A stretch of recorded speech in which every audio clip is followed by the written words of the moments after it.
This story came out the other day. It's another economic indicator that looks terrible for young people.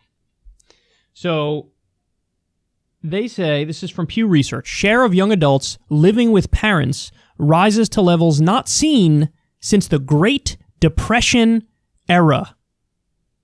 The Great Depression era. So look at the numbers there. When you go back to 1920s, 1930s, 1940s, we peaked at 48%. 48% of young adults, 18 to 29, lived with their parents.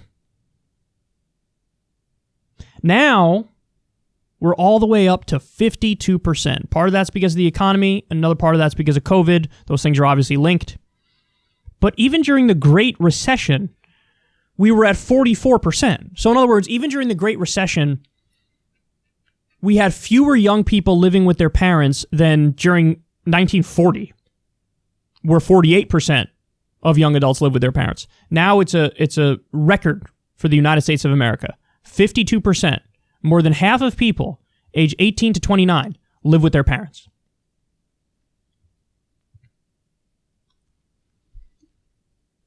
Isn't it wild that there's nothing but nonstop millennial bashing that comes out of some of the older generations? That, you know, kind of like the baby boomer stereotype of the millennial is they're lazy, they're entitled, they had everything handed to them, and they're ungrateful, and they're not hard workers. And it's like, this generation doesn't have jobs, doesn't have money, doesn't have hope. And yes, that is in large part because of the world created by the older generations. It absolutely is. You know, the older generations got us into a bunch of endless wars against countries that didn't attack us. They gave us the subprime mortgage crisis in the Great Recession. They gave us this new crash.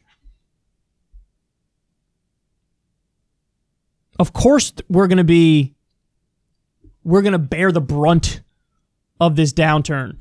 The generational wealth, guys, it's almost all baby boomers who have it.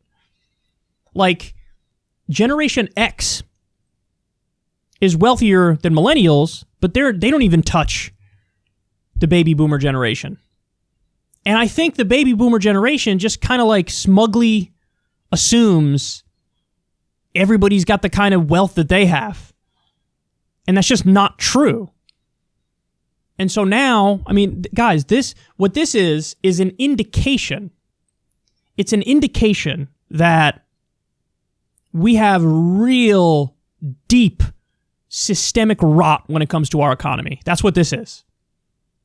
And this goes hand in hand with a bunch of other facts that we've talked about on the show, like 28 million people are on the verge of being homeless.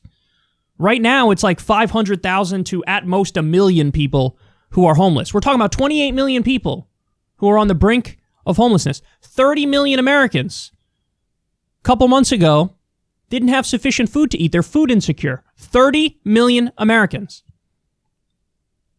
Now we know 52% of young people are living with their parents. They can't afford to live on their own. If you don't see that this is a failed system, I don't know what to tell you. If you don't see that you cannot point the finger at individual failings, because this is beyond an individual failing. This is obviously systemic. It's not like people woke up, when COVID hit, they woke up and all of a sudden, 20% of the country was like, I feel lazy, I'm going to stop working. No, they were forced out of their jobs. We have about 20% real unemployment right now, actual unemployment right now. It's not like that 20% is trying to chill all day and not work. People want to work. People want to make a living. People want to progress in their lives. And they can't. Because the economy is broken. The economy is a mess. And I'm not even just trying to pawn it off only on COVID, because you guys know 78% of Americans were living paycheck to paycheck prior to COVID. Half of workers in this country made $30,000 a year or less prior to COVID. I honestly think it's a failed system at this point. We have a healthcare system where tens of millions of people don't even have health insurance. They don't have health insurance. We got a system where 40 to 60,000 Americans die every year because they don't have access to basic healthcare. We have the most expensive pharmaceuticals in the world by far. We got 20% real unemployment, plus people who have jobs are taking pay cuts as a result of COVID. It's all a house of cards. The only thing that was doing well was the market, and the market is only indicative of how the richest people in the country are doing because they own all the stocks. And the only reason the market's doing well is because effectively it's been fully socialized. The Federal Reserve was pumping $1 trillion a day of liquidity into the marketplace during the height of the COVID downturn. And even with the market being fully socialized, there's just been some signs that it still might crash even beyond that. We're holding this thing together with duct tape and bubble gum, guys. This thing is imploding in front of our eyes. I'll repeat it. 52%, a record in American history, 52% of 18 to 29-year-olds are living with their parents. That's not the fault of that generation. It's not. Virtually every decision for decades has been corrupt decisions from a government hollowed out by corporate power that really runs the show. Billionaires, the wealthy, corporations, they really run the show. And the laws and the rules were made in their favor, in their interest, against regular people. And now the chickens are coming home to roost. It's showing up in all the economic data that we look at.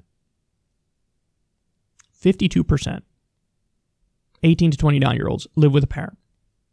52%. Higher than the Great Depression, higher than the Great Recession. Our low, by the way, happened to be during what's called the golden age of economic expansion in this country, when we had a thriving middle class and we had strong unions. Our low was 29%. There was a time when 29% of 18 to 29-year-olds lived with their parents. Overwhelming majority did not. Now we're getting close to doubling that. Doubling that. Living with their parents. 52. And I think it'll probably go up even more. It'll probably go up even more. Failed system. And the infuriating thing is we know the solutions. We know the solutions. We know if you do Medicare for all, everybody gets health care. Copy the rest of the developed world. We know if you do universal basic income, the economy will fire back up and there will be a lot of spending from people who need to spend, pay off some bills, go shopping, get some food.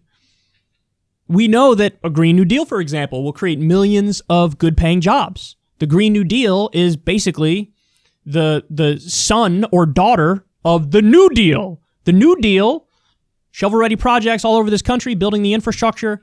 The Green New Deal is the next logical step. We'll create millions of good-paying jobs. There are all these different things that we could do. Give people a living wage, end the wars, reinvest in our infrastructure again to rebuild it, make it the best in the world. All these things we could do. We're not doing any of it. We're not doing any of it. We got Trump and Biden fighting over who's more anti-riot and looting. That's the national dialogue. That's it. We got to think big. We got to act now, decisively, because, guys, I mean, come on, man. 52% of young people living at home. That's unacceptable.